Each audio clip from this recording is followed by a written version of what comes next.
ils disent dans Tafasir que celui qui est visé par ces versets, c'est Abu Jahl. Abu Jahl, le pharaon de cette communauté. Abu Jahl, dont Allah a fait sortir un de ses fils, qui est devenu un des plus grands compagnons, Ikrima ibn Abi Jahl. Ikrima radiyallahu anhu. Ou Abu Jahl, c'est un homme éternisé en enfer. C'est lui qui interdisait aux gens de suivre le prophète alayhi salatu wassalam, et il ne le suivait pas en lui-même. Il persécutait surtout les démunis parmi les compagnons, tels que Bilal, et c'est très connu son histoire avec lui. Il le faisait sortir dans le désert, il le mettait sur le sable brûlant, il mettait sur son dos un grand rocher brûlant. Il appuyait. Et il lui disait de dire Roubal. Et Bilal radiyallahu anhu disait Ahad, Ahadun Ahad.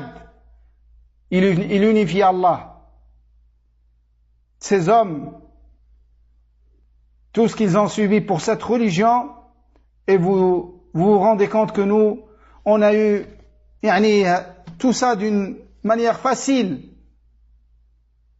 Alhamdulillah. Alhamdulillah qui nous a guidés vers la religion de l'islam, mais il faut voir ce que ces hommes ont subi, ces hommes et ces femmes, ce qu'ils ont subi pour cette religion et pour rester attachés à cette religion, et que tout a été déployé pour les éloigner de l'islam, mais Allah les a raffermis, il a fait d'eux les messagers de ce prophète, alayhi salatu wassalam, de ce noble prophète, qui ont pris de lui sa religion et qui l'ont propagée partout sur terre après lui et pendant sa vie aussi. Radiyallahu anhum, qu'Allah les agrée tous.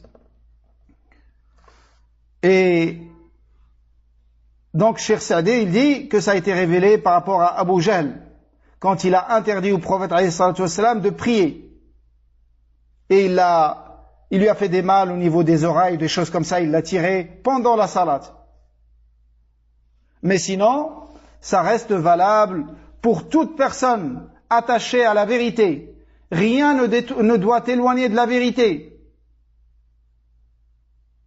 Ce qui vient te décourager, et c'est pas grave, tu peux délaisser ça de ta religion. C'est pas grave, pour une sœur, ils disent, retire juste le hijab parce que tu as besoin de travailler, parce que tu as besoin... Attache-toi à ta religion et wallahi, tu ne verras que du bien.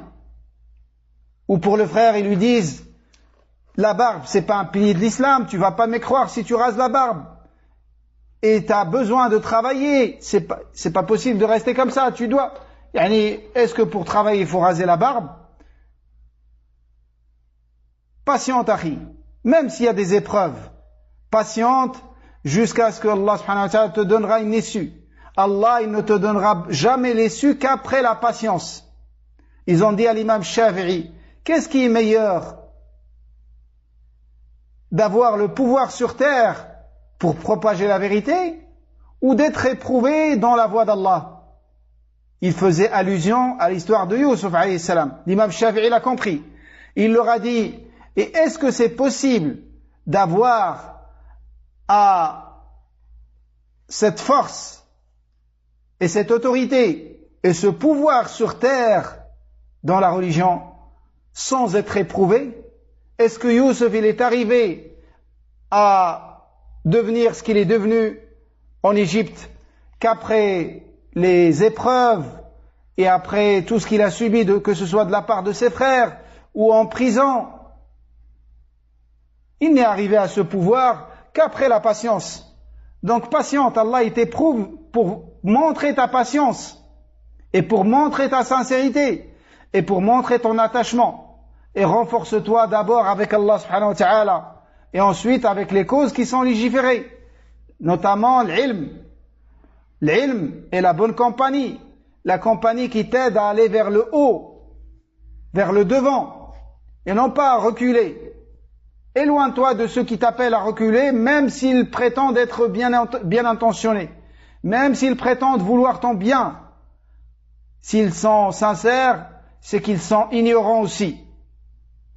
Ou c'est des menteurs qui veulent t'égarer comme eux, ils se sont égarés. Accroche-toi à la vérité et sache que cette dunya est très courte. Et si tu perds ta religion, tu as tout perdu. Et si tu préserves ta religion, tu as tout gagné.